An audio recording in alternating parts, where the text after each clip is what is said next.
Vale. Pues como les digo, nos faltaba por ver de la sesión anterior simplemente el convenio como forma de realización.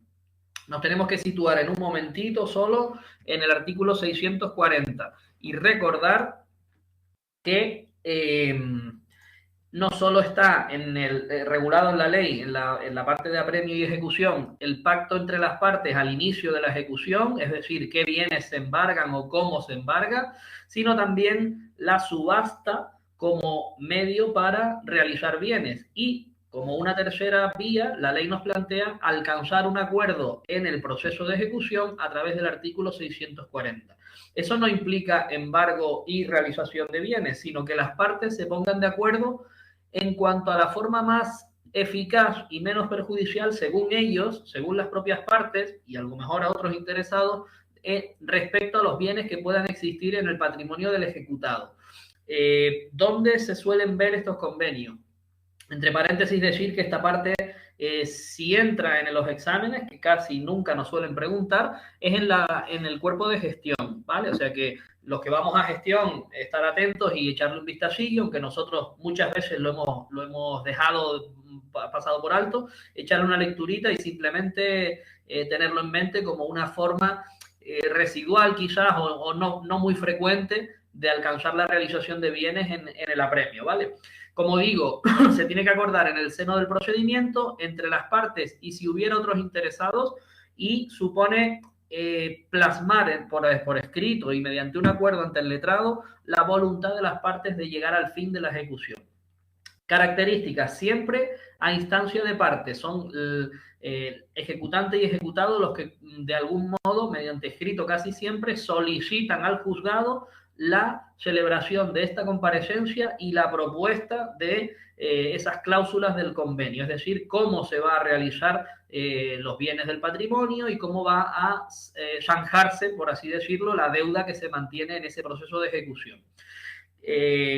Todo se celebra mediante una comparecencia ante el letrado de la Administración de Justicia, con otra característica que es que no suspende en absoluto la ejecución. Simplemente al pedirnos las partes que han alcanzado o que están en vías de alcanzar un convenio, solicitan esa comparecencia para plasmarlo mediante una diligencia, un acta de esa comparecencia, los puntos que va a recoger ese convenio y si no surge, si no llega a buen fin ese convenio, seguimos con el proceso de ejecución, tal y como nos refleja la ley de enjuiciamiento, con el apremio que proceda sobre los bienes que se hayan localizado y embargado. A esta comparecencia, por supuesto, va el ejecutante, el ejecutado, y la ley nos habla de otros interesados. Pues otros interesados pueden ser terceros poseedores, algún administrador que exista o personas que puedan concurrir por algún asunto de tercería que esté planteada, en fin, interesados en el procedimiento. También pueden concurrir a esta comparecencia ante el letrado de la administración personas que puedan dar alguna opinión profesional o formada o personas con las que las partes se sientan o estén más confiadas para proponer ese convenio, ¿vale?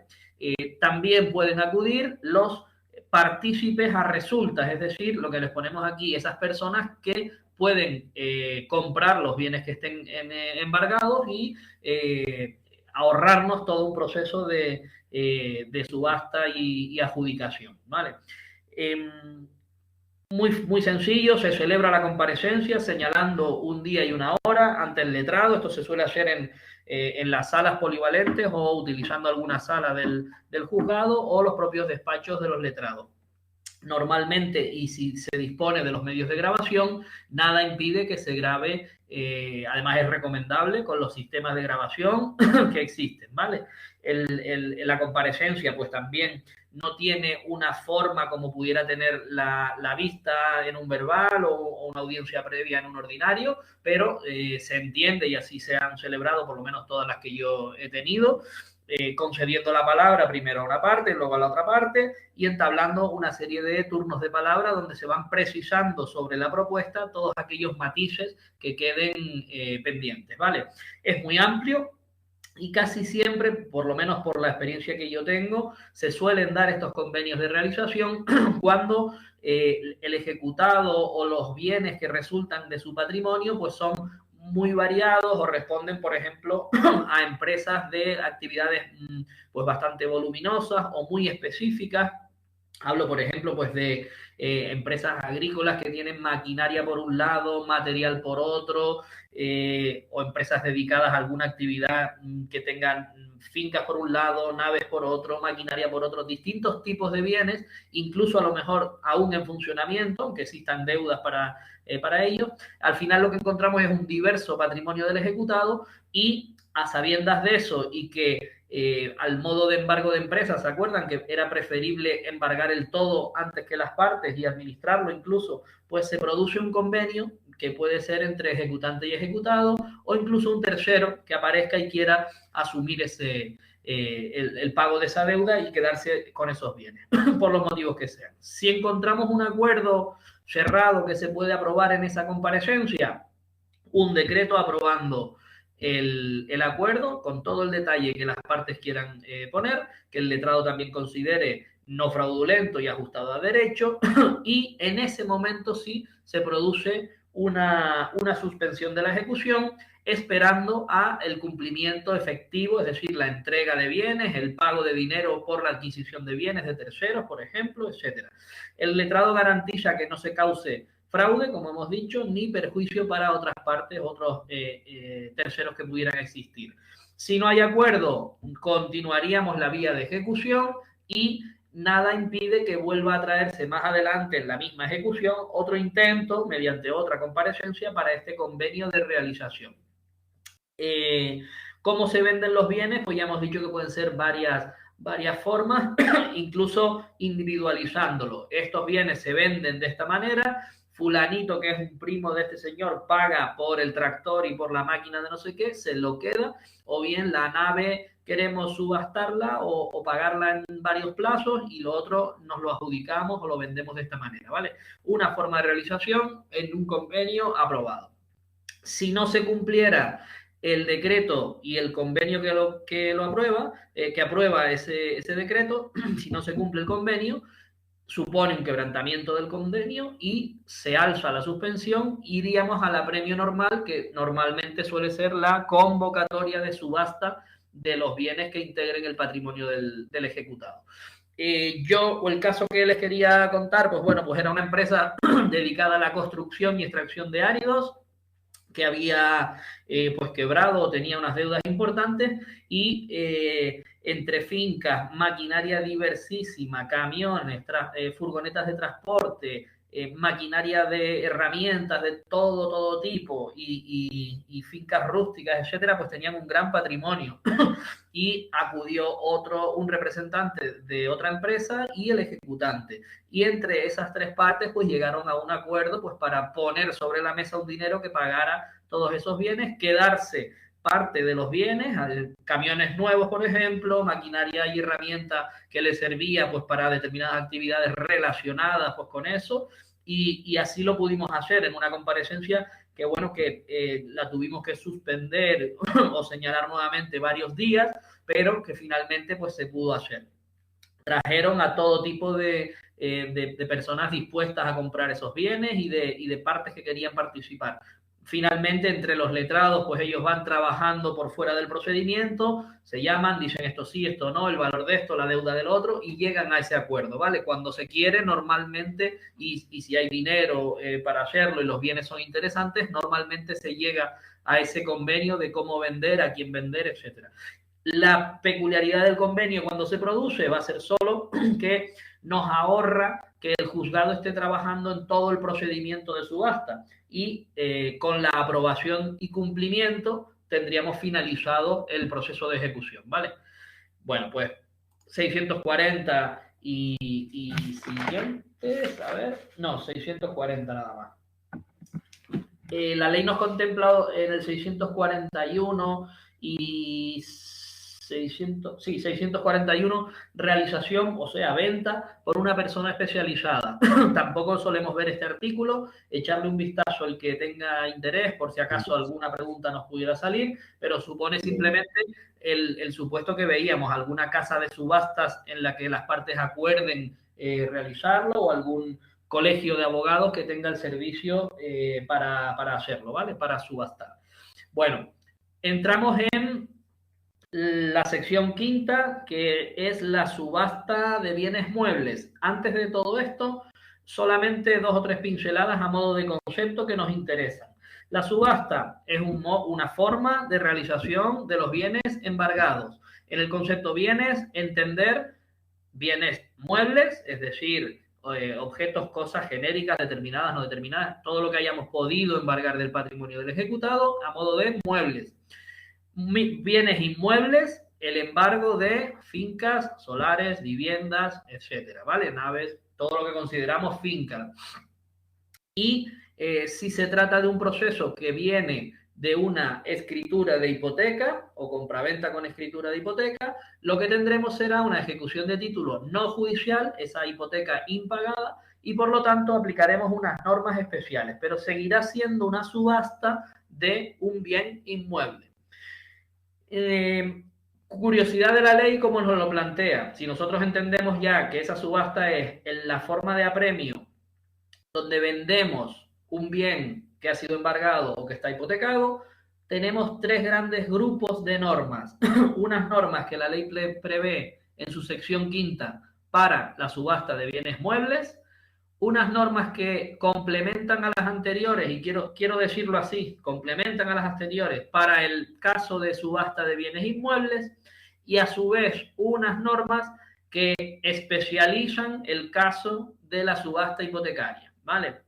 Sección quinta, sección sexta y todo el capítulo quinto de este título, que es la subasta hipotecaria, que no supone sino artículos que especializan o ponen un matiz a esas escrituras de hipoteca y a esa subasta peculiar de bien inmueble.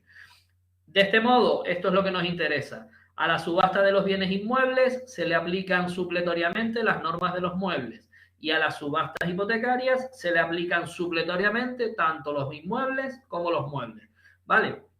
¿Por qué digo esto y por qué lo vamos a entender? Porque en el primer grupo, subasta de bienes muebles, la ley nos da un catálogo completo de lo que va a ser la subasta, desde que se acuerda mediante la convocatoria de subasta, pasando por el anuncio y publicidad de la misma, pasando por su desarrollo, hoy gracias a Dios casi todo electrónicamente, el edicto, el pago de la tasa, el comienzo, las pujas, etcétera, etcétera.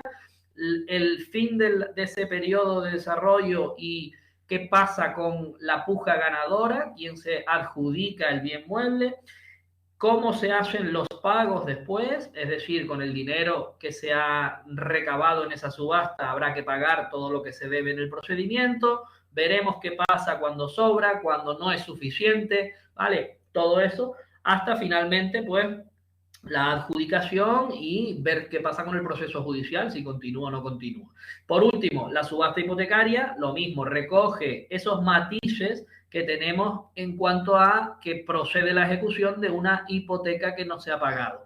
Hay muchas especialidades, ¿vale? Son los artículos 681 a 698. Hay muchas especialidades porque realmente el proceso, aunque no se lo crean, se simplifica y nos ahorramos algunos trámites, pues por ejemplo como el avalúo, ¿vale? No existe un avalúo, no hay una valoración, no hay que llamar al perito, pero sobre todo con las últimas reformas, el tema de si hay ocupantes o no, el tema de si se descubre esta circunstancia al principio o no, el tema de la vulnerabilidad, el tema de si es primera vivienda o no lo es, pues todas estas cuestiones han afectado mucho y sobre todo a reformas en la parte de subasta hipotecaria, por el simple hecho de que las hipotecas suelen ser al 99% la vivienda de cada uno, la mía, la suya, la de todo el mundo. Entonces, en los casos de impago se afecta directamente a la vida de la familia que ocupa esa vivienda, ¿vale? Decimos finalmente que la subasta hipotecaria sigue siendo una subasta de inmuebles, pero con especialidades, que las tenemos aquí en estos articulitos, ¿vale? ¿Se entiende el concepto de subsidiariamente? Parecido a lo que hablábamos en la parte general de las normas del ordinario que muchas veces nos sirven en cuanto a la práctica de la prueba, ocurre lo mismo.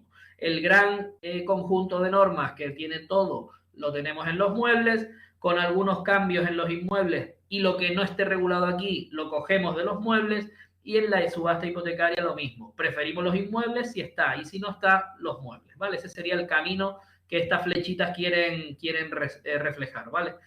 Bueno, lo tienen ahí, le echan una buena estudiada, que eso es importante, y Perdona, cualquier Fran. duda la traen. Dale, Seo. Perdón un segundo, Fran.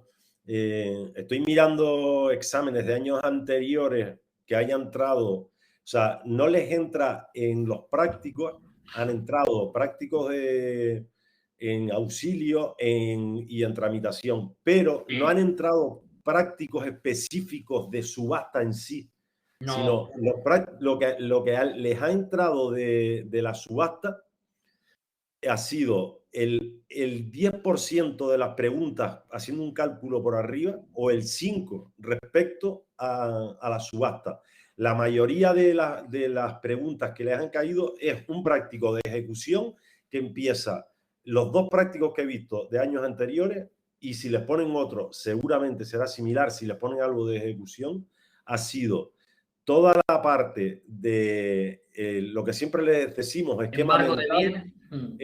embargo de bienes, un poco de alguna que otra pregunta de valoración. Sobre todo, hay un examen aquí, estoy viendo, del año 2001, que les pusieron 4 y 5 preguntas del orden de embargo, ¿sabes? Les pusieron una lista de embargo de bienes para embargar y les hacían preguntas relacionadas con que, por ejemplo, la lavadora, en qué orden se embarga, Sí, el artículo vehículo 592 de pleno, sí.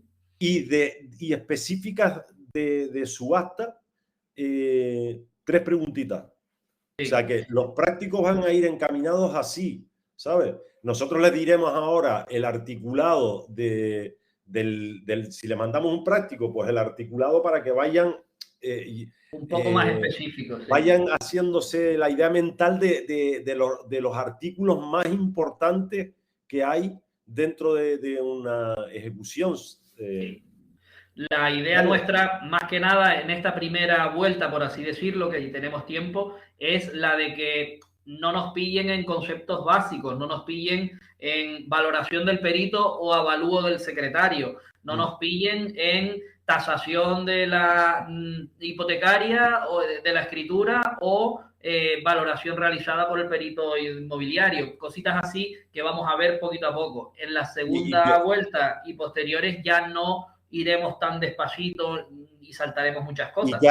Y que haya artículos, siempre les incido en el orden de embargo, por ejemplo, el 592, que esos artículos, ese artículo precisamente, si nos ponen un práctico y no lo sabemos, tenemos el práctico tumbado. O sea, así de claro se lo digo. O sea, si no tenemos claro el orden de embargo, el práctico se lo suspendemos.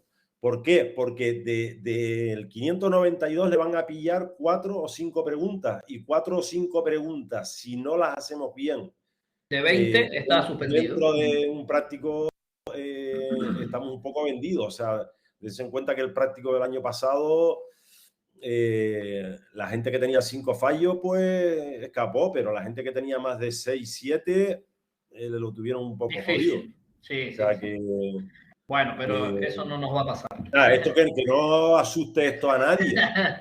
Lo que estamos intentando decirles es que ya otros años es la experiencia que llevamos acumulada. O sea, no les hemos incidido mucho en, mira, este artículo, esto, lo otro, tal cual, sino los prácticos prácticamente siempre los hemos hecho al final del temario. O sea, cuando hemos acabado el temario, hemos empezado en la segunda vuelta a hacer los prácticos.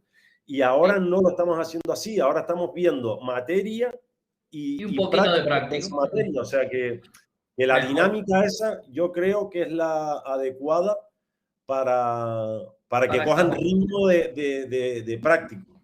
Porque también hubo mucha gente que superó el examen tranquilamente y se les trabó el práctico. El ejemplo claro lo tenemos en Ángela, que hizo un buen examen y después el práctico lo sacó hacia adelante, pero ahí apuradilla. Esas cosillas son las que tenemos que mejorar. Bueno, ya no les seguimos. Vale, por eso vamos a darnos una pasada completa a la subasta como última forma de realización de bienes y terminamos prácticamente con la ejecución de título judicial, ¿vale? Miren, una subasta de muebles, ¿vale? Primera parte de los articulitos.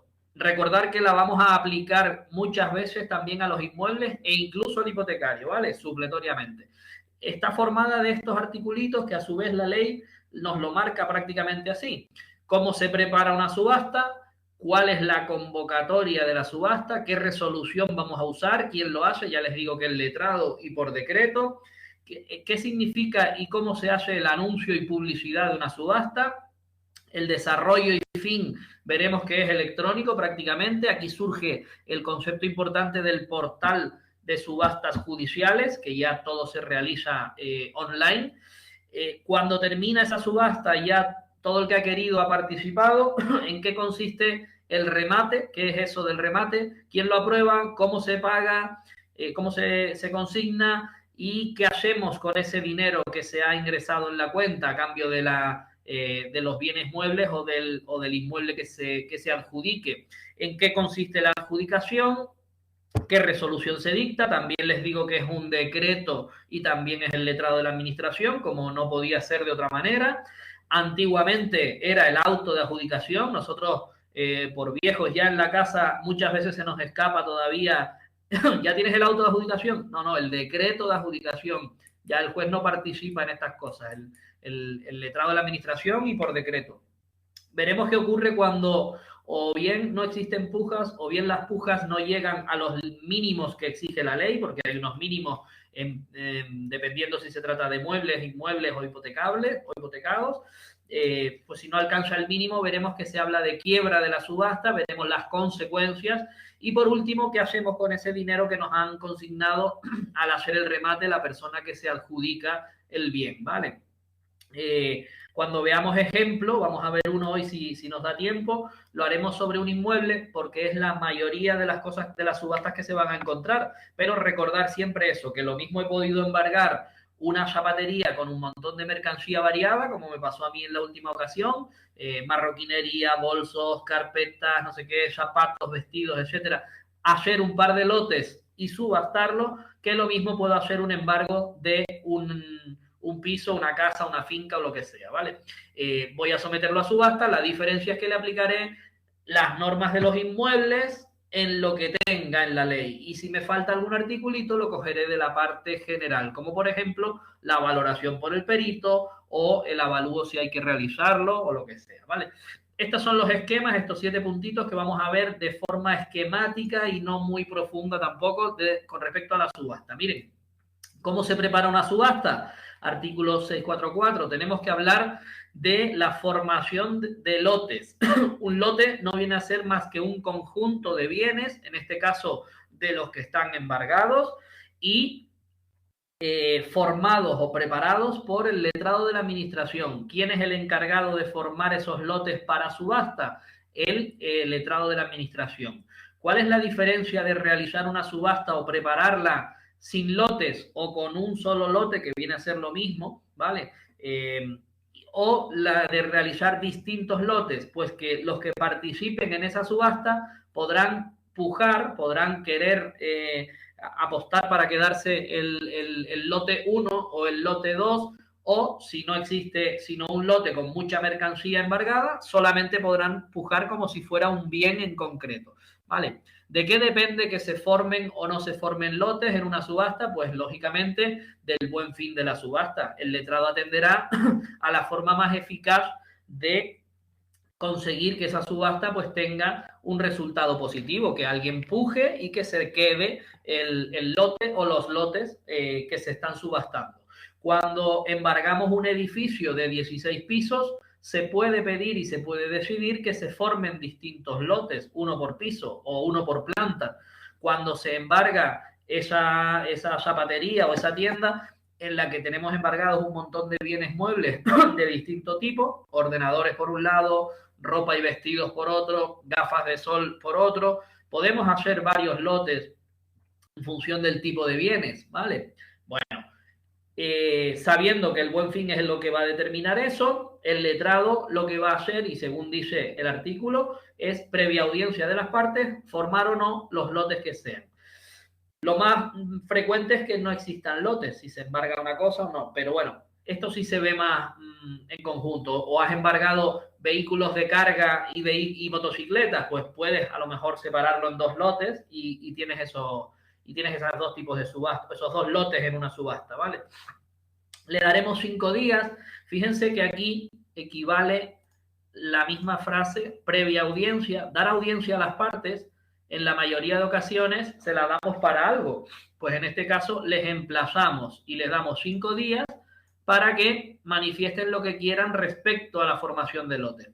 Esto no vincula, no suele vincular al letrado, que siempre atenderá a esos criterios que hemos dicho de formación de lotes. Pero bueno, se le da un traslado a las partes que siempre pueden aportar algo interesante.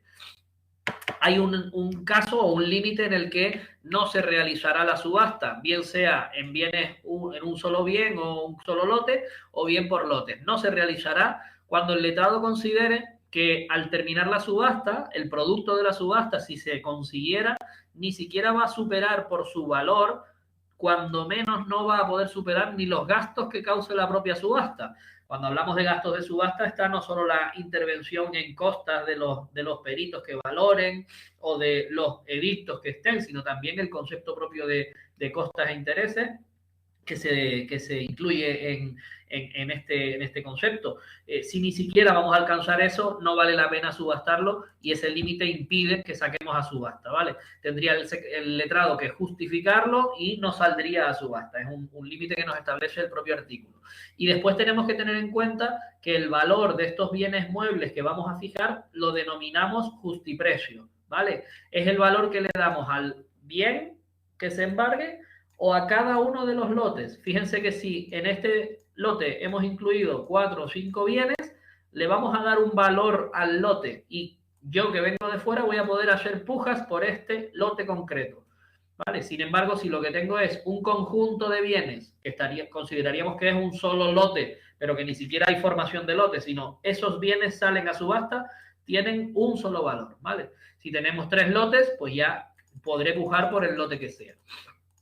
¿De dónde sale este justiprecio? Pues el justiprecio en función de que lleve o no avalúo de si se trata de un inmueble o algo así. Si no, tiraríamos de la valoración que realice el perito tasador una vez que se le encargue en función de los artículos de la parte genérica que vimos el otro día, 634. Se designa un perito dependiendo de los bienes que sean y nos va a aportar una valoración a precio de mercado si se trata de bienes muebles. Vamos a realizar un avalúo si se trata de bienes inmuebles y si se trata de bienes hipotecados no tendremos que hacer nada porque tenemos en la propia escritura el valor a efectos de subasta, ¿vale? Bienes y derechos, justiprecio marcado directamente por el precio de mercado. Bienes inmuebles, hacemos el avalúo del 666 por el secretario a partir de la valoración del perito, restándole cargas y gravámenes. Subasta de bienes hipotecados, nos viene en la escritura el valor a efectos de subasta. Recordar gestión, lo que era la cobertura hipotecaria. Concepto de principal, hasta cuánto me cubre, intereses hasta cuánto y costas hasta cuánto. ¿Hasta cuánto, vale? ¿Qué cantidad nos va a cubrir en caso de subasta? Bien. Preparación de la subasta no tiene mayor cuestión. Como les digo, estos articulitos, si nos pasa en una subasta de inmuebles, también lo aplicaremos, ¿vale? Porque no tenemos una norma específica para los inmuebles sobre formación de lotes, pues acudimos a esta norma sin ningún problema. En cuanto a la convocatoria de la subasta, es un momento importante en el proceso porque marca algunas cosillas, después más adelante las veremos, pero supone poner en marcha, supone accionar la subasta, convocatoria de subasta. Letrado de la Administración de Justicia es el encargado de dictar ese decreto y lo hará una vez que esté fijado el justiprecio. Si ustedes han tramitado algún decreto, nosotros tenemos prácticamente de modelo ese decreto de convocatoria de subasta, donde solamente tenemos que incluir un poco la historia que trae el bien que sacamos a subasta.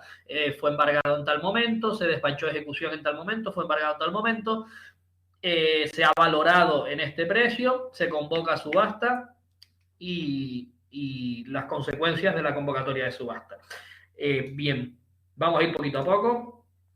Una vez fijado el justiprecio, simplemente se notifica y esperaremos a la firmeza del decreto, que ambas partes sepan que se ha convocado esa subasta. No es más que la formalidad de que se abre el proceso, comienza y se ha convocado sobre esos bienes o bien el proceso de subasta.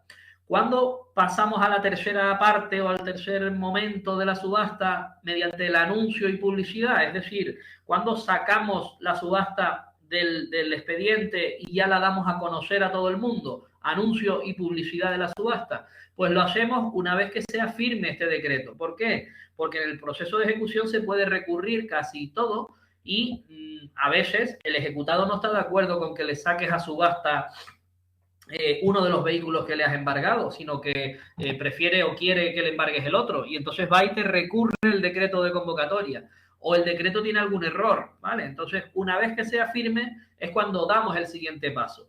Todas las subastas, aviso, van a funcionar así. El siguiente paso hay que esperar a que el anterior esté firme, ¿vale? Y no pasamos al siguiente sin tener hecho el anterior. ¿Cuándo se anuncia la subasta?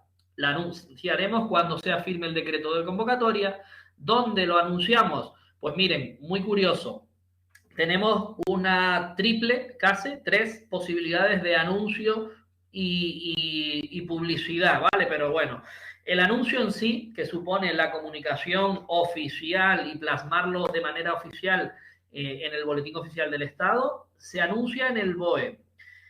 Después tenemos a los simples efectos informativos, que es esta parte de aquí. También se anunciará, pero con mucha menos información de la que veremos, simplemente a modo de información en el portal de la Administración de Justicia, en el portal de subastas, ¿vale? Y a instancia del ejecutante o del ejecutado, cabe una tercera forma, pero ya de darle publicidad, publicarla o anunciarla a los efectos de que pueda llegar a un público más específico, si se trata de bienes concretos, o bien a mayor cantidad de posibles postores. A instancia del ejecutante o el ejecutado, por ejemplo, en periódicos de tirada provincial o nacional incluso. O miren, lo que vamos a subastar son maquinaria agrícola muy específica, vamos a publicarla en esta revista que compra mucha gente, muchos agricultores o intermediarios, etcétera, etcétera, y puede que con ese anuncio que no tiene una obligación de poner determinada información, como veremos en el BOE y en el portal. Simplemente, oye, se va a subastar tal día 18 acciones de agua de la empresa no sé quién, pues lo publico en el día, por ejemplo, o lo publico en el diario Avisos o en una cosita de la isla, donde yo crea que va a tener bastante audiencia, ¿vale? Los anuncios siempre causan un gasto. Publicar algo en el BOE tiene un coste, publicar en el portal tiene un coste y publicar en medios públicos o privados, pues también. ¿Quién paga esos gastos? Miren, los del BOE los paga el ejecutante y se incluyen como costas. Esto ya lo habíamos visto. Al final se repercutirán, es decir, los edictos que se publiquen aquí o la parte del edicto que se publique en el BOE se incluirá como un gasto que se contempla como costas del proceso, ¿vale? Por lo tanto, lo adelanta el ejecutante. El resto de gastos será dependiendo de quién haya solicitado, pues que se incluya en un diario, que se incluya en una revista de tirada nacional de lo que sea, ¿vale? Cada uno pagará sus cosas. ¿Por qué? Porque le puede convenir al ejecutante o le puede convenir al ejecutado, que realmente quiere que su bien, un barco, por ejemplo, llegue a revistas náuticas para que, oye, se saque el mayor dinero posible en esa subasta de un barco, por ejemplo, ¿vale? Bueno, ese sería el anuncio y tener en cuenta que la preguntita en esta parte va a efectos informativos. Una cosa es el anuncio oficial, obligatorio, legal, que hay que hacerlo en el BOE. Ahora veremos lo que se incluye. Y otra es que a efectos informativos también se publica en el portal de la Administración de Justicia. Bien. Contenido del anuncio de subasta, pues cosas muy lógicas, ¿vale? Lo que pasa es que el articulito nos dice que el mero anuncio, nosotros aquí en cuanto a anuncio y publicidad siempre jugamos con el anuncio, con la publicación en otros sitios a efectos de dar más información y con un concepto que vamos a ver ahora que es el edicto de subasta, importantísimo, ¿vale? El anuncio simplemente en el BOE, háganse a la idea de que en el BOE es muy caro y solo vamos a anunciar el contenido mínimo indispensable. Y la ley nos pone que exclusivamente pondremos fecha en que se hace el anuncio, el día de la fecha, oficina judicial, es decir, juzgado en que se sigue el procedimiento, qué procedimiento es y qué clase. Pues, por ejemplo, yo qué sé, nosotros pondremos aquí que se está ejecutando la ejecución 17-2022. Perfecto, ya sabemos que es una ejecución y pondremos judicial o no judicial, 17-2022. Perfecto, pues ya la tenemos. Y por último, anunciaremos también la dirección electrónica de la subasta en el portal de subastas judiciales. Una dirección de internet donde se accede a la subasta. ¿Vale? Eso como contenido exclusivo. Por otra parte, ¿qué es el edicto? El edicto es el acto procesal que contiene mediante anuncio todas las informaciones completas referidas tanto al bien o bienes que se sacan a subasta, cuya convocatoria cuya subasta se ha convocado, y con respecto a la propia subasta, ¿vale? Contendrá, por tanto, según el artículo 646, todas las condiciones de la subasta. La subasta tiene condiciones generales, que son artículos puro y duro de la ley, cómo se hace, cómo no se hace, dónde se publica, requisitos, etcétera, etcétera, y condiciones particulares que se pueden variar de una subasta a otra en función de los bienes o de lo que sea. Condiciones de los bienes, pues también viene una descripción completa, una serie de elementos registrales, si los tenemos, que hay que incluir. Si se trata de lotes, pues, de qué están formados cada uno de los lotes, pondremos lote 1 tal y tal bien, con estas condiciones, con esta descripción, etcétera, etcétera. El edicto suele ser el acto central con más información, es una de las cuestiones que todo subastero o cualquiera que quiera participar como postor tiene que leer detenidamente y entender qué es lo que se está sacando a subasta y cómo funciona la subasta, ¿vale? También incluirá, como no puede ser de otra manera, o bien el avalúo si se trata de un inmueble o de algo que tengas que restarle alguna carga importante, y si no, la valoración de los bienes que se hayan sacado a subasta. Esta parte es lo que vamos a denominar el tipo de la subasta, ¿vale?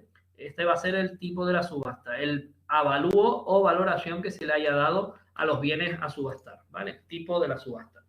Incluiremos en el edicto una cláusula que es importantísima para el desarrollo de la subasta en sí misma, para que nadie que participe, un licitador es alguien que viene a pujar, que viene a un postor, ¿vale? Todo el que participa en la subasta lo llamamos también licitador. Diremos en todos los edictos que el licitador, uno, acepta como bastante la titulación existente.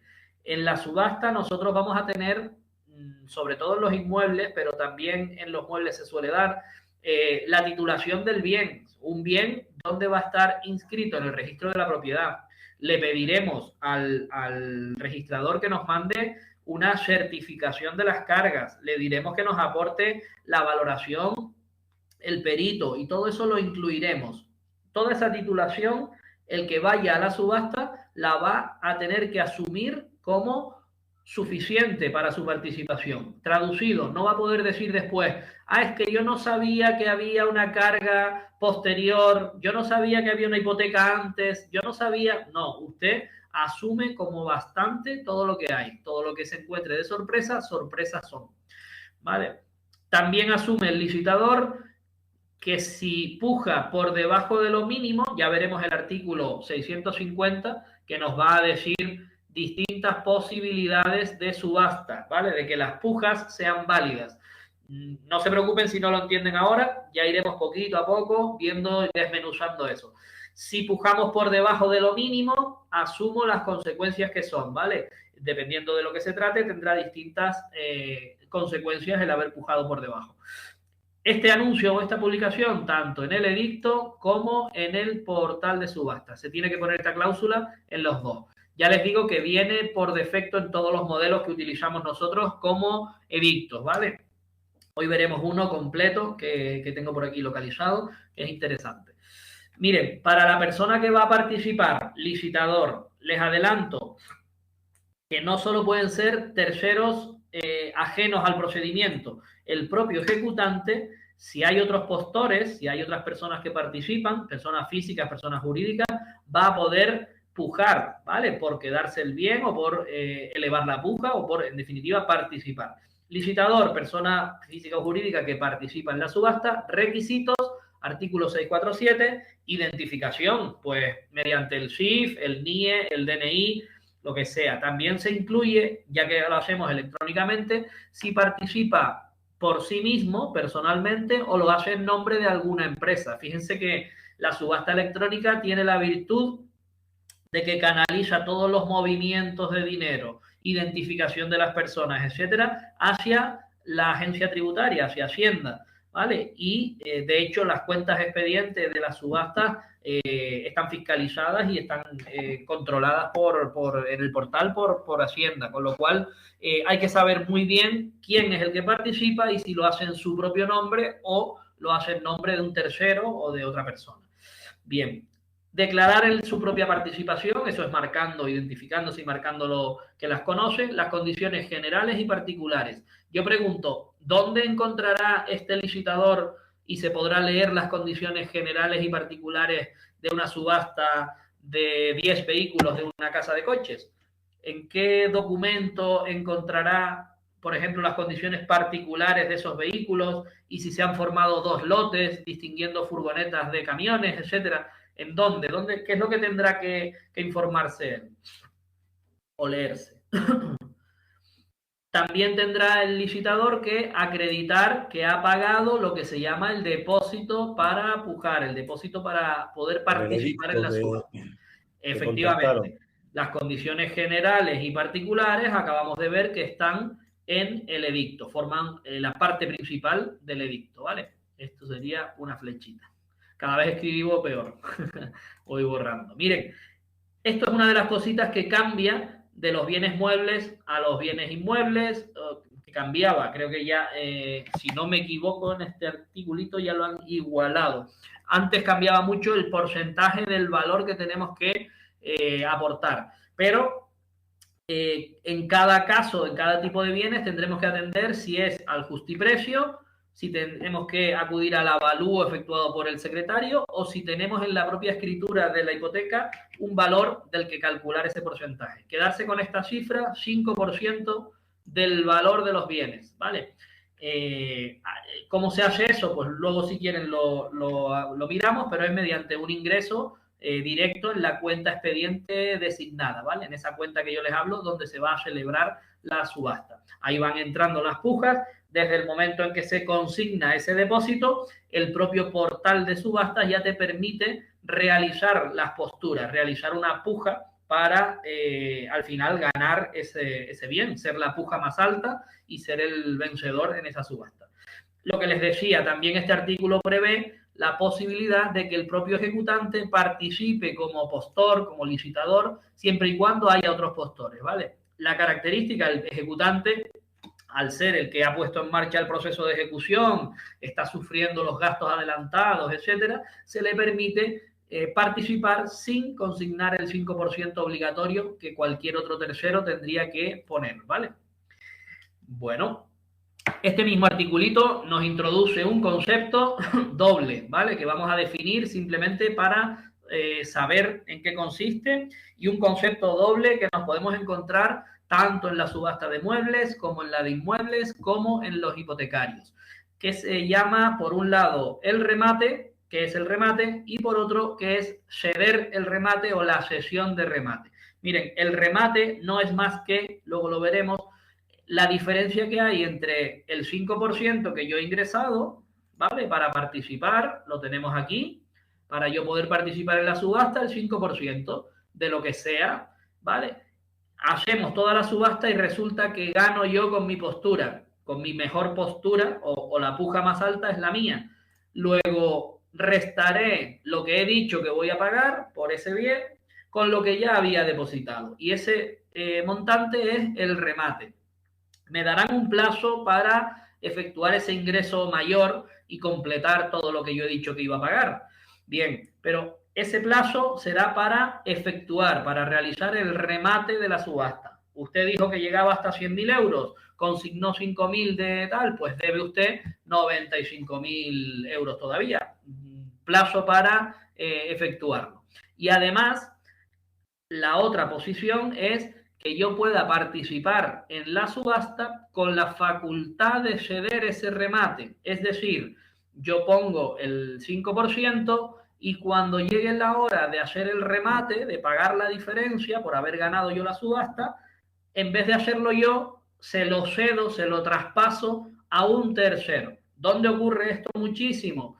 En todos los hipotecarios, cuando el banco lleva a cabo toda la subasta hipotecaria, se queda con la casa y dice en el último momento, oye, en vez de pagar yo el dinero del remate, se lo cedo a esta empresa, que es la que me lleva a mí todos los inmuebles de subasta, y ya yo me arreglo con ellos, ¿vale? ¿En qué consiste en lo de ya me arreglo yo con ellos? Pues que ese tercero se supone que le ha pagado previa o simultáneamente la consignación del remate, con lo cual nos suelen traer el documento mediante el cual la empresa tal ha consignado el resto, el remate, y así te lo acredito, ¿vale? Se lo ha entregado a la parte que sea y con eso conseguimos adjudicarlo no a la persona que se ha quedado la vivienda, sino a la que se lo ha cedido.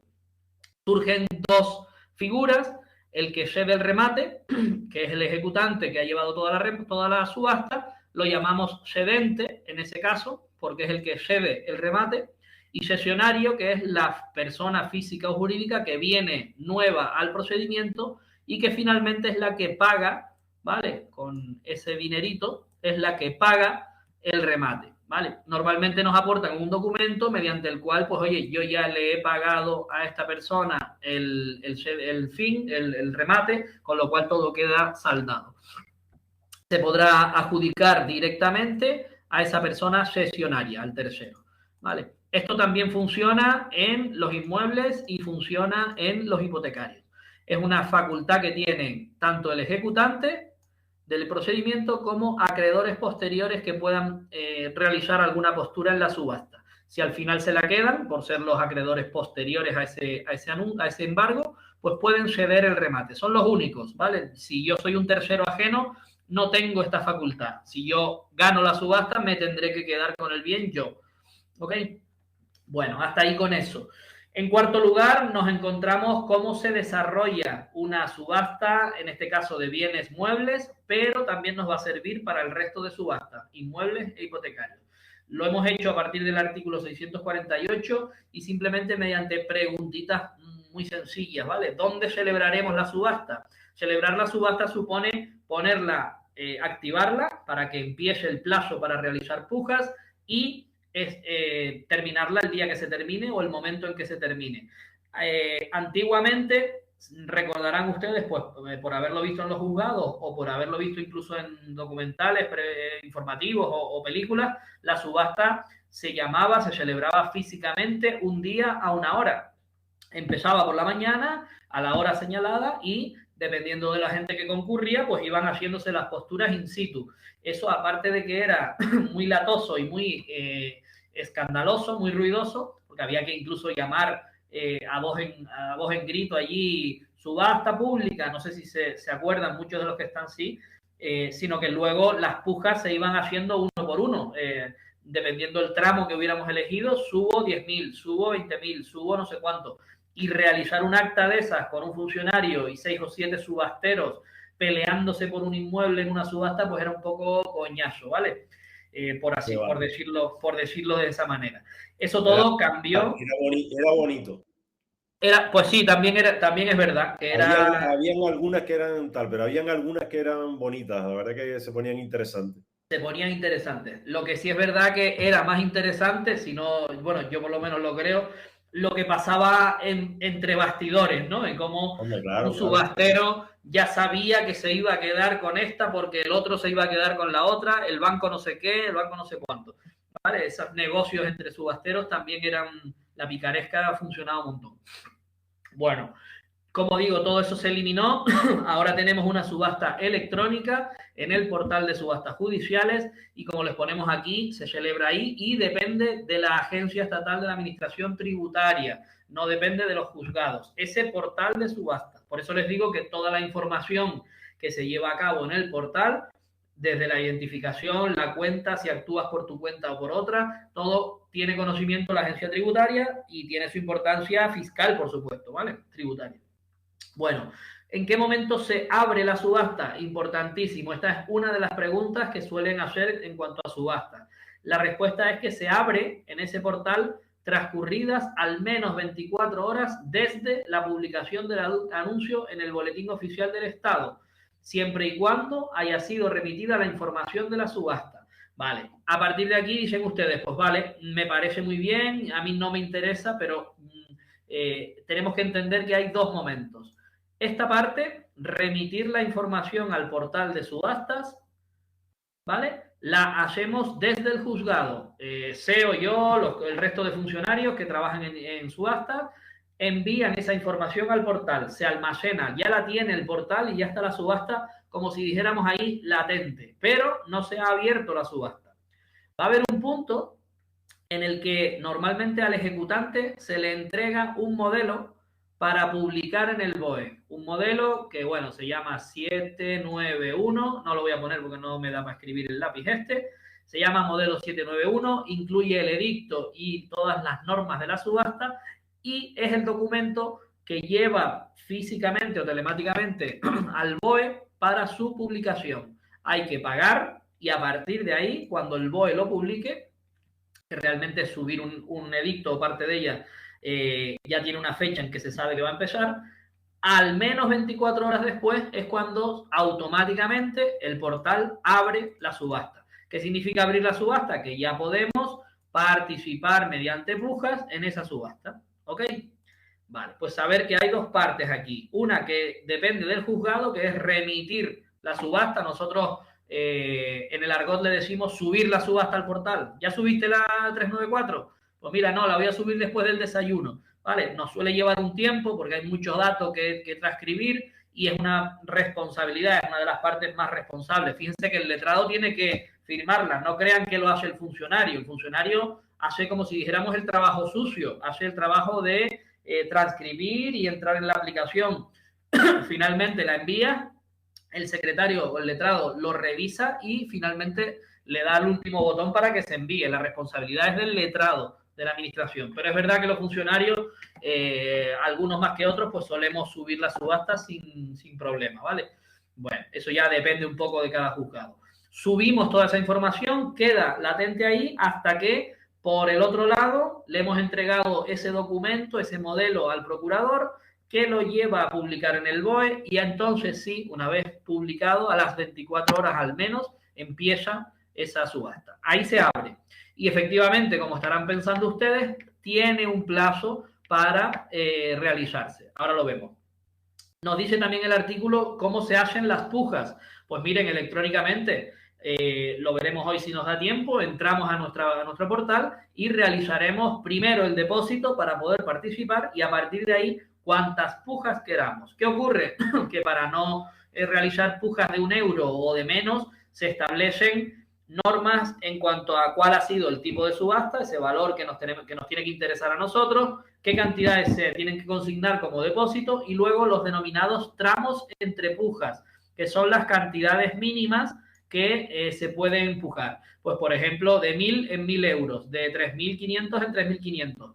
Antes, en las subastas, vamos a llamar presenciales antiguas, se tenía que establecer por el juzgado ese tramo. Oye, pues cada 500 euros. Bien, los tramos son de 500. Usted solo puede subir 500, 1.000, 1.500, 2.000. Pero ahora lo calcula automáticamente el portal de subastas, con lo cual nos ahorramos ese trámite. Él hace un cálculo en función del tipo, en función de las consignaciones de depósitos y ya nos da cuál es el tramo que podemos subir cada vez, ¿vale? Bien. Un detalle sobre las pujas que no solemos tener en cuenta, pero que puede darse. Cada puja no tiene por qué ser superior a la anterior. El portal nos dice en cada momento del plazo de subasta, nos dice cómo va esa subasta, quién es el que va ganando, o sea, cuánto es la mejor de las pujas que se ha hecho. Y nosotros podemos superarla, hacer una puja inferior e incluso hacer una puja igual. ¿vale? Y ustedes dirán, pues vaya tontería hacer una puja igual o inferior a la más alta, porque ya la más alta entró antes, se la van a dar a él, y la mía es inferior o igual. Pues miren, hay muchos casos en los que el que tiene la puja más alta y la puso primero, no hace el remate, por ejemplo, con lo cual nos vamos a la segunda. Si he hecho igual, gano yo como segundo. Si la he hecho inferior, pero también con reserva, pues puede que yo no sea el siguiente, pero sea el cuarto, ¿verdad? El cuarto mejor, porque mi puja es inferior. Y puede que el segundo sea más alto que el mío, pero no se lo haya reservado, ¿vale? Ahí le estoy introduciendo otro concepto más. Pujar con reserva. Yo pujo inferior o igual, pero me reservo el dinero para que si falla el primero, el segundo y el tercero, me toque a mí, ¿vale? Pues esa es la razón por la que podemos pujar inferior o igual a la más alta que esté realizada, ¿vale? Por intentar eso, viendo que al otro puede quebrar. Vale. Una vez que entramos en el portal, ¿cuáles son los requisitos para yo poder participar? Información esta del 649 que también viene en el edicto, como toda la anterior que yo les he dicho. Pues darse de alta en el sistema, identificarse correctamente con estos requisitos de seguridad y firma electrónica. Ya verán que es o con clave PIN, con certificado digital o con firma electrónica. Y salvo el ejecutante, que se le puede identificar directamente con postor, y no tendrá que pagar o consignar el depósito para participar del 5%. Bueno, el 649 también nos indica que una vez subida la información al portal se puede aportar nueva información que se conozca. Ojo, siempre pasando por el juzgado, siempre a modificación del letrado de la administración. ¿Quiénes lo podrán hacer? Información sobre ese bien, ejecutante, ejecutado o tercero poseedor del bien. Simplemente, ¿qué datos vamos a aportar? Novedades de relevancia, que el bien ha desaparecido. Imagínense ustedes que el bien, en vez de ser un vehículo en perfecto estado, es un siniestro total porque ha tenido un accidente. O bien que lo que hablábamos el otro día, que en ese solar existe una edificación y hemos hecho una vuelta, una valoración nueva, un complemento de valoración. Eso implicaría incluso modificar o anular una subasta, que ya veremos que se puede. También puede el letrado, si se da cuenta, por propia iniciativa y si lo considera conveniente. A lo mejor no lo considera conveniente.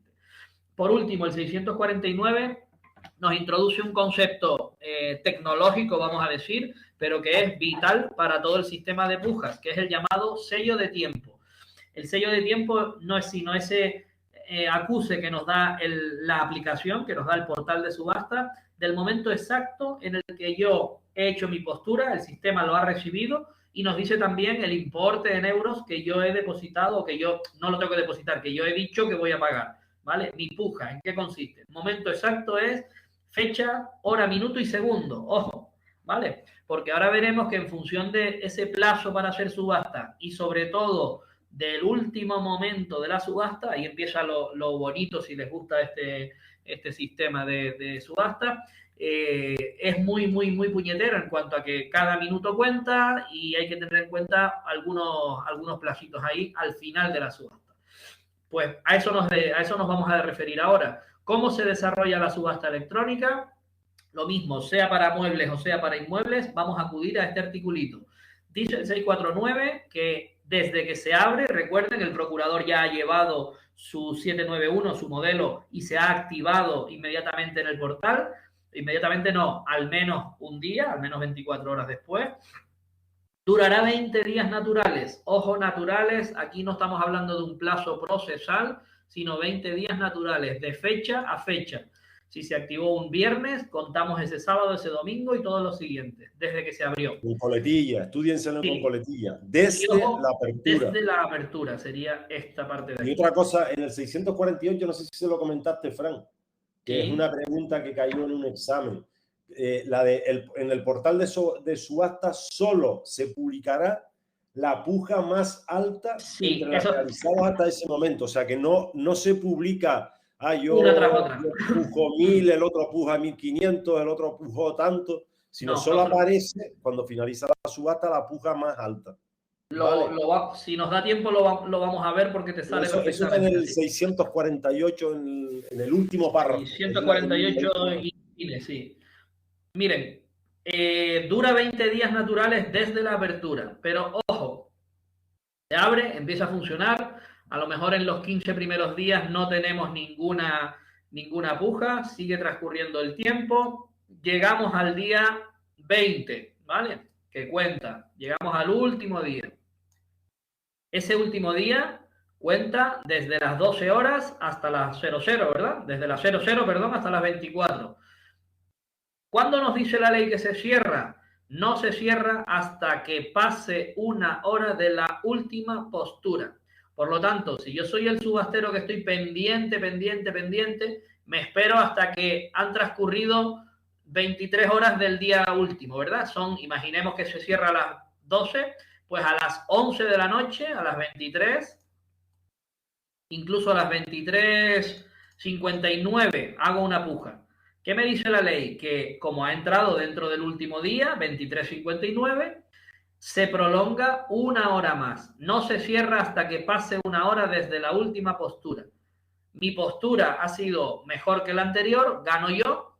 Último minuto, me dan una hora más. ¡Pling! Pero no me doy cuenta de que hay otro subastero en otro sitio en España, en otro ordenador, también haciendo pujas. Y ese señor espera de la última hora que está transcurriendo, que ya sería 23:59, 24:59, y a la hora siguiente, menos 2 minutos o menos 1 minuto, hace otra puja, mejor que la anterior. Se prolonga otra hora más. Y yo digo, me cachis, este tío me quiere quitar el inmueble. Pues me voy a esperar a que pase casi toda la hora y voy a hacer otra postura. Bien, clean, hago lo mismo. Y otra hora más, y otra hora más. Siempre que vayamos subiendo, tengo, después del plazo de 20 días, ampliación del plazo inicial por otro día más, por otras 24 horas más. La inercia de este hora a hora subiendo la puja máxima, que me lo permite hacer la ley, nos lleva a que transcurra un máximo de 24 horas, siempre y cuando se vaya renovando, ¿verdad? Se entiende, ¿no? Al final de cada hora, antes, plum, meto una puja anterior, mejorándola, y tengo una hora más, ¿vale? O el otro tiene una hora más. Es como si se fueran pasando la pelota uno a otro en una verdadera subasta, pero electrónica. Bien, llegará un punto en que lleguemos a la última hora de estas 24 horas. Pues el que tenga la mejor puja al final, porque ya esa hora ya no se prolonga otra hora más, será el que obtenga la puja ganadora. Esto que ustedes ven aquí, que yo he intentado explicar con mis super gráficos, es lo que ocurre realmente en las subastas interesantes, en las subastas que muy pocas son, pero bueno, admiten todavía esa guerra en la última hora de las 24 horas que hemos prolongado. O sea que tenemos 20 días de plazo inicial, días naturales, pero al final se cierra si ha pasado una hora de la última postura, ¿vale? Si no hay nadie más que puje, clic, se cierra al día 20. Si no, 24 horitas más para guerrear. ¿Se entendió este plazo? Ojo que esto puede ser una pregunta también de examen, ¿vale? Y luego la ley nos habla de los supuestos de suspensión. De momento nos contempla solamente que el juzgado se entere de que el deudor o el ejecutado está en concurso de acreedores. Y de momento lo que hacemos es suspender mediante decreto la subasta y comunicarla electrónicamente al portal. De momento, suspensión. En ese plazo se supone que hablamos con el juzgado de lo mercantil, le comunicamos la existencia del procedimiento, de la subasta y el estado en el que está. Y el juzgado mercantil nos dirá si ese bien debe ir al concurso como masa activa o, por el contrario, no pertenece a ese concurso y se puede continuar. Si pasaran 15 días del proceso suspendido, lo que hacemos es cancelar o dejar sin efecto la subasta. ¿Por qué? Porque la ley nos dice que devolvemos todas las consignaciones que se hayan hecho y devolvemos la subasta y el procedimiento al momento de anuncio de subasta. Lo que quiere decir en la práctica que haremos una subasta nueva. Cuando se pueda, reanudaremos la subasta y publicaremos de nuevo, ¿vale? ¿Por qué? Porque ha estado suspendida por más de 15 días. Supongamos que el mercantil no nos ha contestado, tenemos algún otro problema o nos dicen que el proceso ha seguido avanzando, el mercantil. Al final, si podemos reactivarla, que será raro, ¿vale? Pero si podemos reactivarla, será como una nueva subasta, ¿vale? Aunque diga reanudar, sí, la ley dice reanudar, pero será desde el anuncio, con lo cual será completamente nueva, ¿vale? Bueno, Por último, ya lo hemos dicho, la fecha de cierre puede cambiar en función de esta guerra que tenemos aquí, pero cuando llegue ese momento, bien porque no haya más pujas en la hora posterior a la mejor postura, o bien porque llegue la última de las últimas y ya sea una última la que permite el sistema. Punto. En el segundo final entró la puja ganadora. Pues el portal lo que hace es arrojar un certificado de postura vencedora. Nos dice quién y por cuánto ha resultado ganador de esa subasta. ¿Vale? Bien. ¿Qué nos queda después? Lo que hablábamos al principio. El depósito que haya puesto esa persona menos la diferencia, o sea, sí, la cantidad total menos ese depósito será lo que consideremos remate. Le daremos 10 días para pagarlo, para ingresar en la misma cuenta el remate, y lo fijará el letrado por decreto. Lo hará el mismo día o al siguiente de que se cierre la subasta. ¿Vale? Todo esto se suele hacer en el mismo día. Cierre de subasta, sacamos la certificación que nos da el portal y requerimos, aprobamos el remate y requerimos para consignar dándole un plazo de 10 días. Una vez que esté hecho eso, si se trata de bienes muebles, solo quedaría entregárselos o ponerles en posesión de los bienes que lícitamente ha ganado en subasta la persona. ¿Vale? Y con el dinero del remate, pues ahora veremos qué es lo que ocurre. Miren, este articulito, el 650, nos establece una serie de supuestos en función de la postura máxima o la mejor postura. No hay que aprendérselos, pero alguna vez han hecho la preguntita puñetera esta, ¿vale? Entonces, yo lo voy a ver muy por encima, no es para que se los aprendan, pero sí para que les suene un poco de que estos son los límites o los supuestos que se establecen en función del resultado de la subasta, ¿vale? Y hablamos aquí, sí, hablamos solo para bienes muebles, cuando hemos subastado ese conjunto de vehículos, ese conjunto de mercancías que hemos embargado, esos lotes compuestos por un barco y una casa, o un barco y el material de pesca que tenga dentro, etcétera, ¿vale? Esas cositas muebles, esos bienes muebles. Miren, puede que la mejor puja, la mejor postura, la haya hecho el ejecutante y la postura sea igual o superior al 50% de la valoración. Fíjense que ya hablamos de la mitad y sea igual o superior, con lo cual ya el que ha hecho la subasta va ganándole, de aquí el atractivo de la subasta. Pues se lo adjudicamos, liquidamos el principal, los intereses, le damos 10 días para el remate y esperamos a que se tasen las costas, ¿vale? Se lo podrá quedar el ejecutante por una postura igual o superior al 50%. Si nos encontramos con posturas que no son del ejecutante, son superiores al 50%, igual que esta, pero lo que dicen es que pagarán de forma aplazada, con una garantía, un aval, el ejecutado va a tener derecho a traer a un tercero. Oye, estos que han pujado son un poco agarradillos, quieren pagar un poquito más de la mitad, pero aplazado. No, le vamos a dar 5 días al ejecutado para que si conoce a alguien nos traiga un tercero que mejore esta postura. ¿Cómo la mejora? Pues pagando posturas más altas o simplemente pagando completo y no a plazos, ¿vale? Pagando en un solo plazo. De esa manera lo mejoraría. Si no lo consigue, también cabe la posibilidad de que el ejecutante, se le puede ofrecer, el ejecutante se adjudique los bienes subastados por el 50% justo o por todos los conceptos. Siempre hablamos del porcentaje respecto de la valoración del justiprecio, si son inmuebles, del avalúo o de la tasación, si de efectos de subasta, si hablamos de un hipotecario, de ese valor que llamamos tipo de la subasta. Por último, si ya ni siquiera tenemos por encima del 50%, tenemos posturas, la ganadora inferior al 50%. Esto ya es una subasta que cojea un poco, ¿vale? En cuanto a resultados, ya el letrado tendría que tener un poco de cuidado.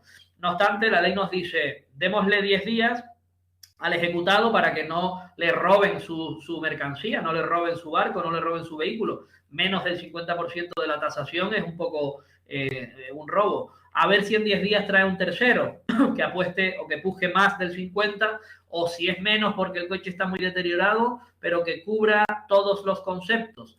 Hago una pregunta para los que sigan con nosotros. ¿Qué significa esto de todos los conceptos en una subasta? ¿Qué conceptos engloba? A ver si sigue alguien con nosotros por aquí.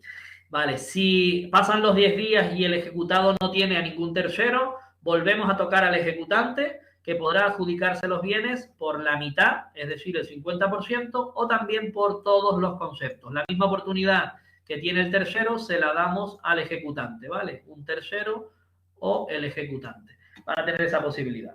Si no lo conseguimos, oye, pues ya la última de las últimas posibilidades o supuestos antes de quebrar la subasta será adjudicárselo al que haya ganado, al mejor postor, pero por lo menos que cubra el 30% de la valoración. Sí, dime, a ver.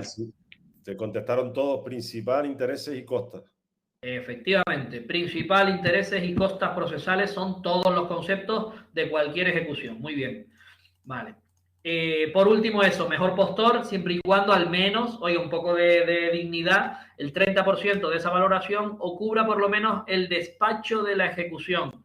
Pregunta para ya los más puestos en el tema. ¿Qué diferencia hay entre despacho de ejecución y todos los conceptos? ¿Qué diferencia ven ustedes? Esta es importante, es de entender un poco lo que era el despacho de ejecución y mira, qué son todos los conceptos. ¿Sí? Te pregunta Yaisa si puedes explicar otra vez el pago, el del pago a plazos de más del 50%. Más sí, de un perfecto. 50%. Sí, la diferencia, Yaisa, está solamente, son distintos supuestos, ¿verdad? Pues la diferencia está en que en el primer caso, quien hace la mejor postura es el propio ejecutante. Recuerda que a este ejecutante le dejábamos participar sin consignar nada, ¿verdad? Pues bueno, él ha participado en la subasta y su puja es ganadora y supera el 50%. En el segundo caso, tenemos a alguien que no tiene que ser el ejecutante, que ha apostado también un poco más, no igual, pero más del 50%, y lo que dice al juzgado es que ofrece un pago aplazado con garantía. La garantía supone casi siempre presentar un aval bancario. Imagínate que la tasación del vehículo o del barco, para que sea un poquito más, es 50.000. La tasación que nos da el perito y tal, el tipo de la subasta es 50.000. El supuesto de la que estamos hablando podrá ganarlo la mejor postura que haya puesto 25.000, 26.000, un poquito más de la mitad. Pero en este caso de garantía dice, oiga, yo voy a pagar 15.000 ahora y 10.000 o 11.000 dentro de 3 meses. Y este resto que no pago ahora se lo garantizo yo con un aval, que lo presento. Un aval es un documento firmado por mi banco que me respalda, me garantiza que si yo no pago dentro de 3 meses, paga él directamente. Con lo cual ese dinero, ese resto está pagado. Esto supone un incordio para el ejecutante, para el que tiene que cobrar, porque va a cobrar solamente lo que ingrese en el primer plazo. Y luego va a estar esperando 3 meses para cobrar. Es un fastidio. No obstante, la ley lo permite. ¿Pero qué dice? Oiga, primero vamos a dárselo al ejecutado porque al ejecutado le está perjudicando porque se lo llevan por el 50%. ¿Vale? Y sigue debiendo y sigue pasando plazo para costas, para intereses, le está perjudicando. A ver si me trae a un tercero que quite lo de la garantía o que mejore el 50%. ¿Vale? Y si no tenemos al tercero, antes de quedarnos con ese aval que me va a tener aquí medio trancado, por así decirlo, vamos a darle la oportunidad al ejecutante para que se lo quede por el 50 o por todos los conceptos, ¿vale? Si ninguno de los dos lo quiere, me quedo con la garantía, me quedo con el aval, entrego la parte y habrá que esperar un plazo o ejecutar el aval, ¿vale? Ese sería un supuesto de esta postura, ¿vale? 50%, un poquito más. Yaisa, y lo de darle traslado al ejecutado no sería en el caso de la postura inferior al 50%. No, vamos a mirarlo exactamente. A ver, es el artículo 650. Puede que me haya equivocado yo, pero creo que no. Dice el número 3, solo posturas. No, el 4 es el que dice inferior al 50% del avalúo podrá el ejecutado en el plazo de 10 días. Tiene que ser inferior. Ah, vale, sí. Sí, el inferior al 50%, efectivamente, sí. al ejecutado para tal. Si Pero no, al si ejecutado, es, entonces vale. debería presentar Sí, tercero. Es esta parte si es para mejorar inferior. la Aquí hay que añadir si es inferior. Es el punto tercero. Efectivamente, Yaisa. Si no fuera superior, es lo que falta aquí. Comprobando yo en es el punto eso. cuarto, creo. Sí, es el 4. Si no fuera inferior, si no fuera superior al 50, es lo que tenía puesto. Vale. Pues falta añadir aquí esto. Se le da un traslado al ejecutante para 50%. Correcto. Vale.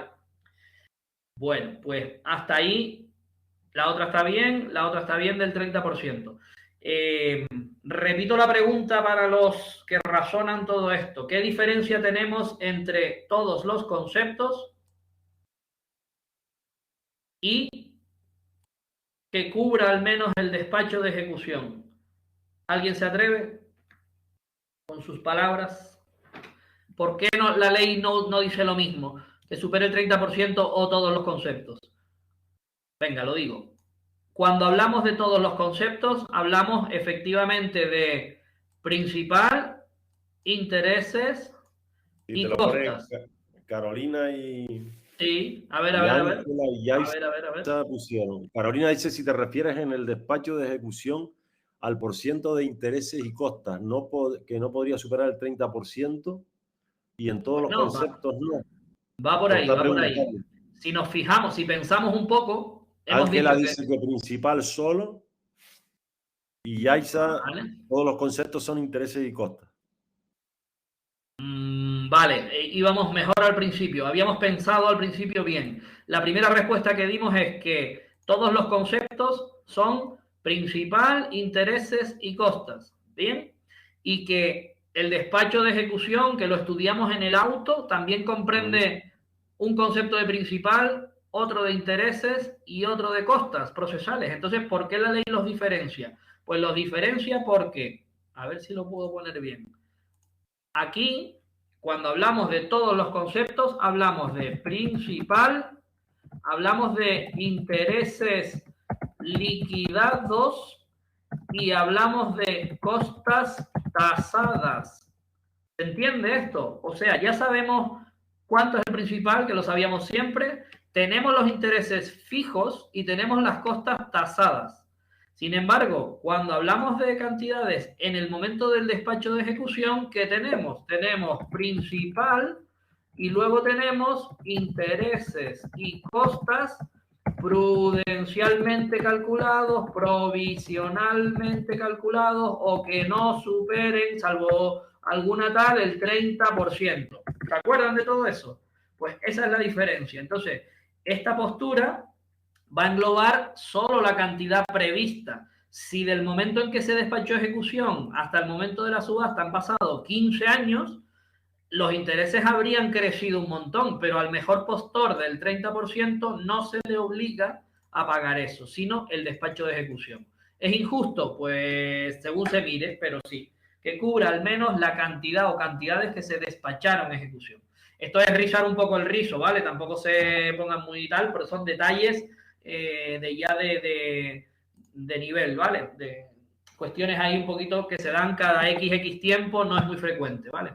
Bueno, terminamos. Si tampoco conseguimos un postor, esto quiere decir que la subasta no ha ido nada bien. Entonces pasan las actuaciones al letrado y mediante decreto va a resolver si adjudica o si no adjudica. Y va a tener que tener en cuenta la conducta del deudor durante la ejecución, si ha intentado pagar, si ha intentado aportar bienes, si ha intentado de alguna manera alcanzar un acuerdo, ¿vale? Posibilidades reales de pagar al acreedor con otros bienes de la ejecución. Si tenemos otra cosa que nos pueda dar más dinero, a lo mejor es mejor dejar sin efecto esta subasta, ¿vale? Sacrificio que le cueste al deudor perder ese bien por tan poco dinero, menos de un 30%. Sería casi ese robo famoso que hablamos. Y por último, beneficio que obtenga el ejecutante acreedor al quedarse casi gratis o por muy poco dinero con un piso a lo mejor en el centro de la laguna. Es un poco injusto. En definitiva, valorará el equilibrio de intereses. Resolverá por decreto si adjudica o no adjudica. Caben las dos posibilidades. Y pase lo que pase, cabe un recurso, opositores de gestión, frente al juez del mismo juzgado, ¿vale? Al juez del procedimiento. En revisión. Bueno, Últimas cositas que nos vemos de la subasta. Ya hemos terminado de adjudicarla. Dictamos decreto de adjudicación. En ese decreto, una vez que se apruebe el remate y se pague, me queda una parte, SEO. No sé si tienes mucho... O sea, me queda la parte práctica, que es la parte más... Bueno, pues termina. Bonita, sí. Y así lo dejamos zanjado para que lo vean todos, sí. De todas maneras, la tarea de la próxima semana va a ser la misma de hoy, vale. Pues, más un práctico. Ok, pues decreto de adjudicación. Todo lo que les mandamos hoy. Vale. Repasarlo y... Pues y después además hacer un práctico. Lo único que la próxima clase acabas un pelín antes para que les dé tiempo de... Venga, perfecto. Vale, voy a dejar los test abiertos para si los Nada, pero terminamos pronto porque lo otro es más bonito y vamos a repasar todo en 5 minutos. Vale. Decreto de adjudicación es el que verdaderamente nos interesa. Se aprueba el remate, se consigna el dinero y se comunica que se ha adjudicado al portal de subastas, ¿vale? Si ha habido otras cantidades consignadas de otros postores, se devuelven igualmente por transferencia. Las que no se devuelven son la mejor postura, que va a formar parte del dinero que se considere principal, intereses y costas, junto con el remate, y la de aquellos que, habiendo presentado postura igual o inferior, quisieron reservársela precisamente por lo que decíamos, por si no efectúa el remate el que haya ganado. Irán por su orden de postura y cronológico, ¿vale? Entonces, aquí está la explicación de por qué nos reservábamos eso. Y esto sí es lo último de lo último. Ya decíamos que a veces quiebra la subasta. ¿Por qué? Porque ninguno de los rematantes consigne el precio o porque el letrado entienda por decreto que deja sin efecto la subasta, ¿vale? Porque la postura es inferior al 30% y no quiere adjudicarlo. Si ninguno de los rematantes consigna, lo que pusiste de depósito lo pierdes. O sea que la puja te compromete a rematar y si no, pierdes el depósito. Si se produjera este caso, habría que subastar de nuevo, realizar una nueva subasta, salvo que con esos depósitos perdidos pudiéramos pagar, cosa que es un poco rocambolesca, pero a veces se ha dado. Con todo lo que pierden los que hicieron postura y no remataron, podemos pagar principal, intereses y costas, ¿vale? Es un caso un poco raro, de laboratorio casi, pero a veces ocurre. En todos los demás casos, nueva subasta, a ver si se puede subastar. Y el punto séptimo realmente solo nos dice lo que ya sabemos, a qué se aplica el dinero conseguido. A principal, cuando esté pagado para intereses y costas procesales, recordar solo que el principal viene compuesto de los intereses remuneratorios desde la sentencia hasta que se ejecuta completamente, el propio principal, los intereses moratorios y luego las costas junto con los intereses procesales, ¿vale? No hace falta nada más. Yo creo que ya no me queda nada más. Vale, finiquitada la subasta completa de muebles con su aplicación, recuerden, a inmuebles y a hipotecario cuando nos haga falta. Ahora lo que voy a hacer es verlo in situ en la práctica, para que tengan una imagen más que otra cosa de cómo sería la parte que ve el ciudadano, la parte que puede ver cualquiera de ustedes y que de hecho voy a intentar que lo vean. A ver si compartiendo esto podemos acceder al portal y ver un ejemplo, a ver lo que tienen por ahí. Vale, díganme si ven mi pantalla de Google. Sí. ¿La están viendo? Vale, pues si nosotros ponemos portal de subastas judiciales, accedemos directamente al portal de subastas judiciales del Boletín Oficial del Estado. Ya estamos dentro del portal. Aquí es donde han ido llegando los datos de las subastas de los juzgados de España. Fíjense que tienen aquí un mapita donde vamos seleccionando lo que sean. Así de sencillo es. Tienen un pequeño buscador aquí, todos los inmuebles, bienes muebles, vehículos, lo que sea, ¿vale? Tenemos un montón de cositas. Nosotros vamos a ver todos los inmuebles, nos vamos a ver Tenerife, ¿verdad? Y ya estaríamos aquí. Esta misma primera nos va a servir, ¿vale? Si se fijan, aquí estamos en el anuncio de la subasta. Recuerden que había anuncio y publicidad. Significa que el juzgado de primera instancia 1 de Puerto de la Cruz ha subido, nosotros lo decimos así, el anuncio de subasta. Y aquí tenemos un montón de información. La subasta es esta, el expediente es el 101.18, este es el expediente judicial, donde ya tenemos un dato de qué es, ¿vale? Se está celebrando, es decir, está activa ya y tiene una conclusión prevista del 25 de abril a las 6 de la tarde. ¿Por qué dice prevista? Porque acabamos de ver que se puede ir prorrogando hora a hora si se van haciendo posturas o pujas mayores, ¿vale? Bueno, el funcionario incluyó aquí una descripción, tenemos un apartamento en Avenida Generalísimo, tal sitio con 90 metros, efectivamente, y tal, y tal, y tal, y lo vemos todo, ¿no? Hueco de escalera y vemos todo donde da. Y ahora vemos aquí un enlace que pone más información. Pues vamos a ver qué más información nos da, porque con esto ustedes se arriesgarían a participar si no sabemos la deuda, ni si esto tiene carga, si está hipotecado, ¿verdad? Solo sabemos los metros prácticamente y dónde está ese piso y que se está subastando. Bueno, pues vamos a ver qué nos dice. Más información. Vale. Yo ya me he identificado, antes cuando lo estaba preparando, fíjense que me he conectado como Francisco Javier Vaquero Pereira. Mira, estoy mal, Pereira soy yo. Bueno, da igual. Yo tengo un certificado digital aquí que enseguida el programa me lo reconoce y se conecta. ¿Vale? Si yo hiciera así, desconectar, muchas gracias, lo que usted quiera. Iniciar sesión, lo mismo. Utilizando certificado, identificándose o identificándose con clave. Yo me conecto con este y directamente ya sale aquí en mi perfil Francisco Javier. Vale. Volvemos a nuestra subasta, creo que era esta, y pedimos más información. Fíjense lo que nos aparece aquí ya. Información general, autoridad gestora, bienes y pujas. ¿Vale? Todo lo que hemos visto en los artículos está traducido aquí. Vamos a ir viendo por ver algo. Miren, de momento vemos que esto está en apremio, tiene su identificación, empezó el día 5 de abril, o sea, hoy la subieron los compañeros del puerto 1. ¿Qué cantidad se reclama? Pues miren, la deuda es 19.788,82. Esta cantidad es la cantidad despachada. Tenemos principal, intereses y costas aquí metidos. Pues parece que está bien para un piso, ¿no? Bien. Y valor de subasta. Ya tenemos que ese piso está valorado, el tipo de la subasta es 175.000, tal y tal. No hay puja mínima y miren, el programa ya nos pone el tramo. Cada puja que se haga va a subir automáticamente en 3.500 euros. También nos pone el depósito. Hablábamos de un 5%, pues calculado el 5% de la tasación, 8.000 y pico. ¿Correcto? Todo cuadra según hemos visto en los artículos, ¿verdad? Venga, más información complementaria. Aquí están los datos de la finca. Esto es lo que los funcionarios hemos adjuntado.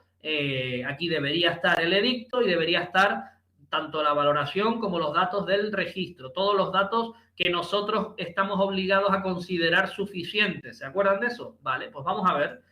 Pinchamos y creo que sí que se abre por aquí. Documento 1. Vale, estamos analizándolo. Díganme si se ve. Yo creo que sí. Esto es un edicto. La sección MA, que incluso yo creo que SEO lo puede conocer, o yo también, del 1, no sé quién es. Bueno. Del 1 del puerto, vale. Encabezado de, esto ya nos suena, ¿verdad? Es un documento del juzgado, este es el edicto. Y el edicto nos dice todo lo que hemos estudiado en los artículos que hemos visto hoy. Pero básicamente lo que nos puede interesar es datos del bien subastado. Miren, aquí tenemos principal 19.788. Ah, mira, solo incluyó el principal.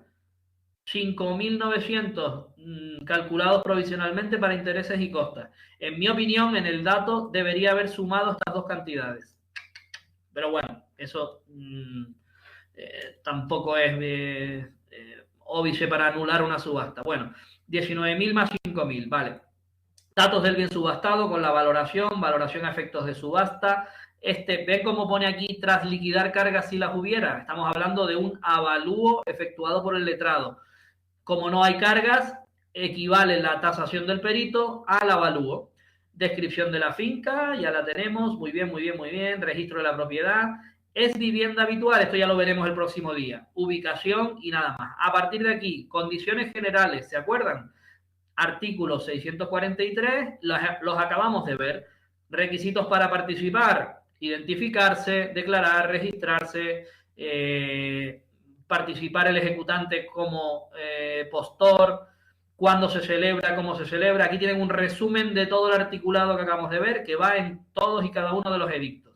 Bien, bien, bien. ¿Qué va a pasar en la subasta? Aprobación del remate, varios lotes, posibilidad. Fíjense que de los inmuebles va a cambiar en vez del 50%, lo que comentábamos con Jais ahora, vamos a hablar del 70%. Esa es una variante en los inmuebles.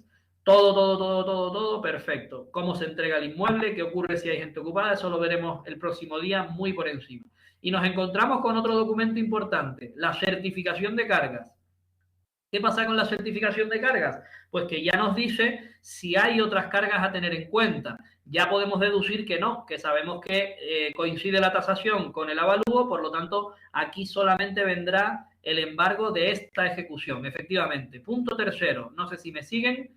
Anotación de embargo, letra A. Así se anota el orden de los embargos que estábamos viendo el otro día. Pues miren, esta gente, que es el ejecutante, es la propia comunidad de propietarios del edificio no sé qué, ha tenido la suerte de entrar en el registro de la propiedad con letra A de embargo. No, Por lo tanto, ¿hola?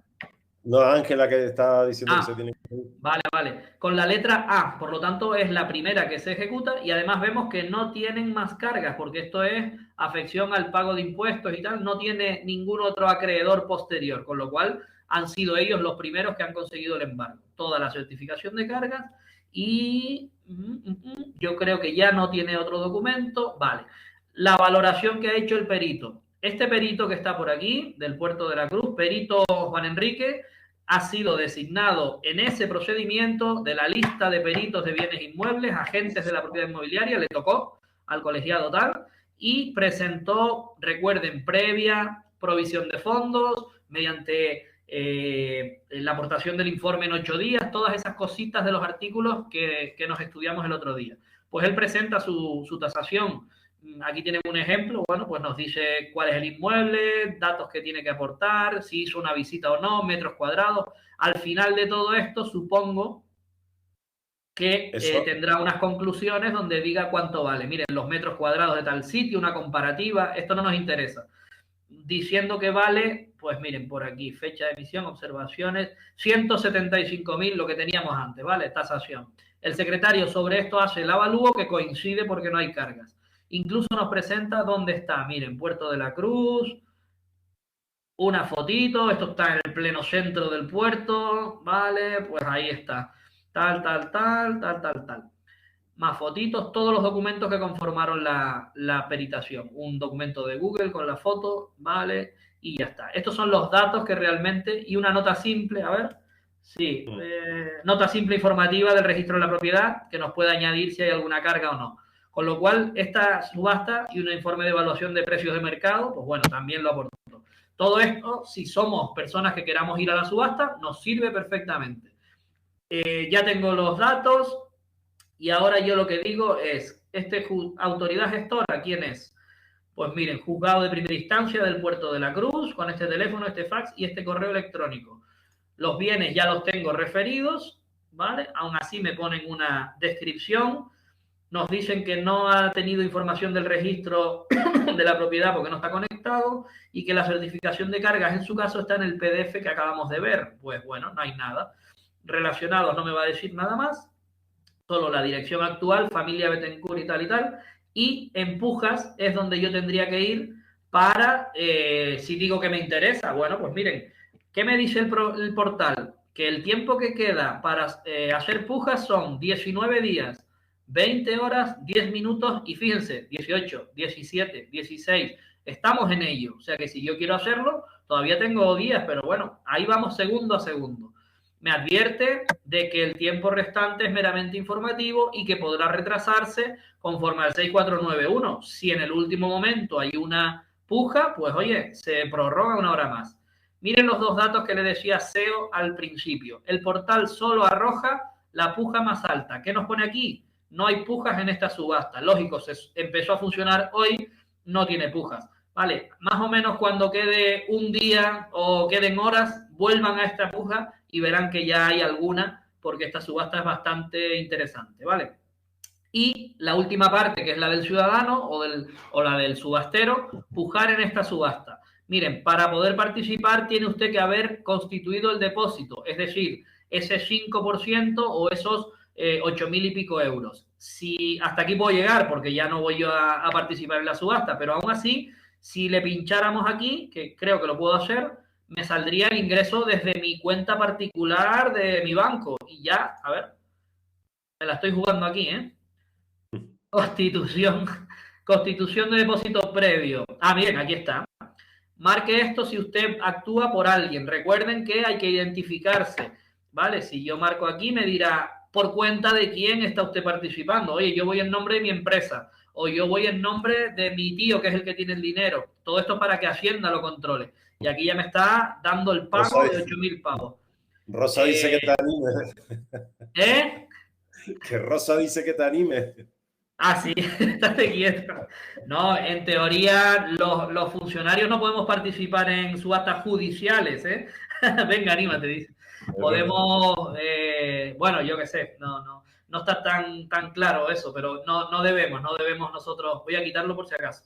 Vale, rellenaría mis datos de mi cuenta y inmediatamente ya me dejaría el programa realizar una primera puja o esperar o lo que sea, jugar en definitiva a la subasta. Elegí esta pues porque es bastante curiosa en el sentido de que tiene una deuda muy baja, proviene de una comunidad de propietarios y realmente es una subasta interesante para alguien que le interese, pueda y quiera, ¿vale? No he visto el piso, no sé cómo estará, así que eso ya lo dejo a su razón. No, en definitiva, hemos podido ver un poco cómo funciona el portal de subasta, tanto desde la ley como desde el propio portal, como si fuéramos un ciudadano, ¿vale? Así que ahí lo tenemos, lo dejamos ahí. Y yo creo que ya los test para el próximo, ¿no? Voy a dejar de compartir la pantalla. Ahí, ok. ¿Alguna cosilla que nos quede? ¿De dudas o de curiosidades? ¿A que es más fácil desde el portal que desde la ley, no?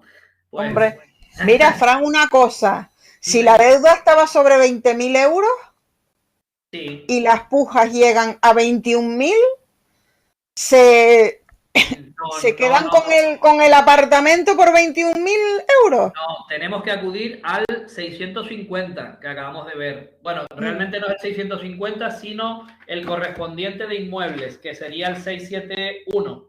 No, 670 creo que es. Espérate un momento. Sí. A los porcentajes, al 670.